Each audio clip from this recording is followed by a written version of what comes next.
So solving a system of differential equations requires us to use a bit more creativity, I guess you could say. What we have here are x and y are functions of t. So we see here that x prime equals 2x plus 7y, y prime equals 2x minus 3y. And we're also given initial conditions, x of 0 equals 4 and y of 0 equals 2. So the goal is to figure out the functions x and y that are functions of t that satisfy these equations. Now remember, with normal systems, the x prime and y prime would be numbers, and we could just simply use elimination, substitution, whatever.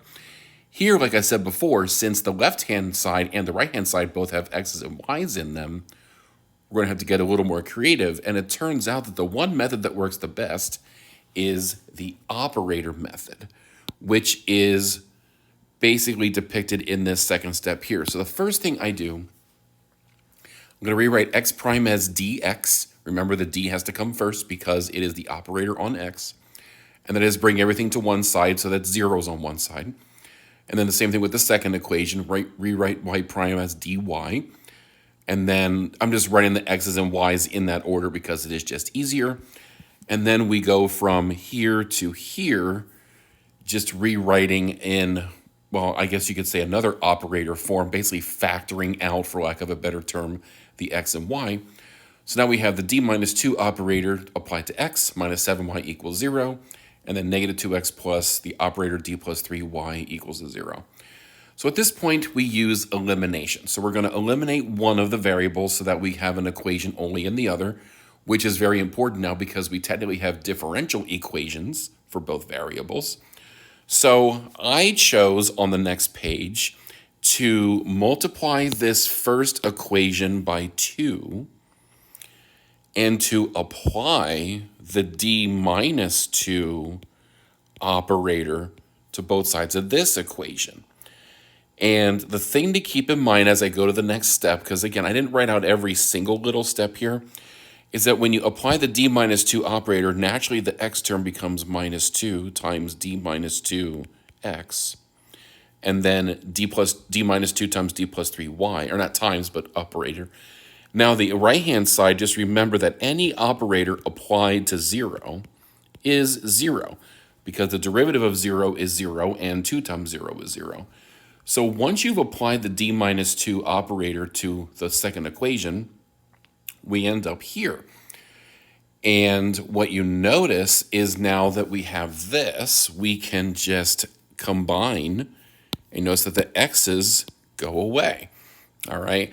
So I skipped a little bit of algebra here, but just remember that when you apply the d plus 3 operator to the d minus 2 operator, that's just like multiplying the binomials together. So even though that's not really what's happening, it still works that way anyway. That technically is the d squared plus d minus 6 operator applied to y. And then we're subtracting 14y, which leads us to d squared plus d minus 20, y equals 0. And whether you decide to go right to the characteristic equation from here, or remember that you can also factor the operator because that was exactly the same procedure as the characteristic equation to get the same factors, we see that our characteristic values are negative 5 and positive 4, which leads to the general solution y equals c1 e to the negative 5t plus c2 e to the 4t. So then it's a matter of, well, what do I do from here? How do I find x? And if you come back up to the original problem, you have two choices, really. But there's only one that makes more sense, because if I substitute y into the first equation, I get another differential equation for x, and I really don't want that if I can avoid it. But if I substitute y into the second equation, I can more easily solve for x because everything else around it is known. It's basically a y. So we're going to plug it into the second equation, which means when I take the derivative of y, now remember, derivative of an exponential is just basically the exponent out front, negative 5, that should be there. So I'll just adjust the coloring there. So there's that, and there's that too. So the derivative of y is negative 5c1 e to the negative 5t plus 4c2 e to the 4t, chain rule. equals 2x minus and then 3y. So basically take the solution we got for y and put negative 3's in front. Then we're going to add the negative 3's to the other side to make it positive 3 and isolate 2x. So we get 2x equals, as you can see there, assuming my arithmetic is correct, it looks pretty good to me. So then divide by 2 to solve for x, and we get x is equal to.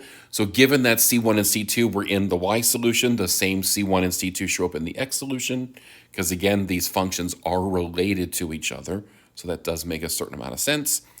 And there we have x. Now what do we do? Well, remember before, we have our general solution now. So what that means is, now that we have our general solution, we can apply initial conditions if we have them. And it turns out we were given those. So we were told that x of 0 was 4 and y at 0 was 2. So plugging in 0 in for t in the x equation gives us that negative c1 plus 7 halves c2. And y at 0 gives us 2, so that's the other equation. And that one just falls together for us. We just add those equations together. We get 9 halves c2 equals 6, which means c2 is 12 ninths or 4 thirds. Plug that into the second equation, we get c1 equals 2 thirds, and there we have it. So these are the constants, and now all that's left is to substitute c1 and c2 in for the x and y functions. And by now I'm hoping that you have these written down or whatnot, that you can just plug them in.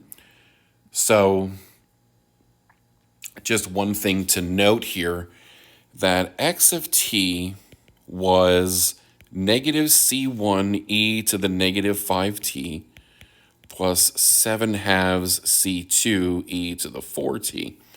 So if I plug in those constants, so that's negative 2 thirds e to the negative 5t plus 7 halves times c2, which is 4 thirds e to the 4t. And if I do some simplification here, that ends up being negative 2 thirds e to the negative 5t plus 14 thirds e to the 4t. So that's where that answer is coming from. So plugging in C1 and C2, just be careful. There's a constant in front of there. You have to incorporate that as well. And so there's the x solution, as you can see we got before. And then we also got C1 was 2 thirds, C2 was 4 thirds. And there you notice they got substituted right into the y. So hopefully that little walkthrough helps you to kind of put together your strategy for solving a system of differential equations. I can't say that they're going to be much more difficult than that at this point, but there we have it. So thanks for watching, and as always, watch out for more videos.